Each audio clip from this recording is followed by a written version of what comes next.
Hi everyone, bakery ಸ್ಟೈಲಲ್ಲಿ ಚಕ್ಲಿ ಮುರ್ಕ್ ಹೇಗೆ ಮಾಡೋದಂತ ನೋಡಲ್ವಾ ಮನೆಯಲ್ಲಿ?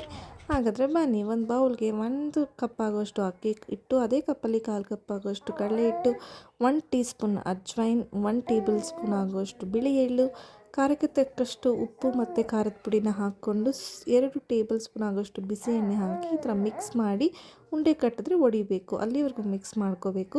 ಅದಕ್ಕೆ ಸ್ವಲ್ಪನೇ ನೀರನ್ನು ಹಾಕ್ಕೊಂಡು ಚಪಾತಿಗಿಂತ ಸ್ವಲ್ಪ ಸಾಫ್ಟಾಗಿ ಇದನ್ನು ಕಲಸಿಟ್ಕೋಬೇಕಾಗತ್ತೆ. ನೆಕ್ಸ್ಟ್ ಅದಕ್ಕೆ ನಾವು ಚಕ್ಲಿ ಒಳ್ಳು ಅಂತೀವಲ್ಲ, ಅದಕ್ಕೆ ಇದನ್ನು ಹಾಕ್ಕೊಂಡು ಕಾಯ್ತಾ ಇರುವಂಥ ಬಿಸಿ ಎಣ್ಣೆಯಲ್ಲಿ ನಿಮಗೆ ಯಾವ ಥರ ಶೇಪ್ ಬೇಕಾದರೂ ನೀವು ಚಕ್ಲಿನ ಬಿಟ್ಕೋಬೋದು. ನಾನಿಲ್ಲಿ ಮುರ್ಕ್ ಅಂತ ಮಾಡ್ತಾ ಇರೋದ್ರಿಂದ ಈ ಥರ ಶೇಪಲ್ಲಿ ಬಿಟ್ಟಿದ್ದೀನಿ. ಈ ಥರ ಕಲರ್ ಚೇಂಜ್ ಆಗೋವರೆಗೂ ಎತ್ತಿಟ್ಕೊಳ್ಳಿ. ಅದಾದಮೇಲೆ ನಾನು ಚಕ್ಲಿಗಳನ್ನ ಸಹ ನೀಟಾಗಿ ಇದಕ್ಕೆ ಹಾಕ್ಕೊಂಡಿದ್ದೀನಿ. ತುಂಬಾ ಚೆನ್ನಾಗಿರುತ್ತೆ. ನೊರೆ ಎಲ್ಲ ಹೋಗಿ ಚಕ್ಲಿ ಈ ಥರ ಬಣ್ಣ ಬರಬೇಕು. ಅಲ್ಲಿವರೆಗೂ ಬೇಯಿಸ್ಕೊಂಡು ಎತ್ತಿಟ್ಕೊಂಡ್ರೆ ಬಿಸಿ ಚಕ್ಲಿ ರೆಡಿ.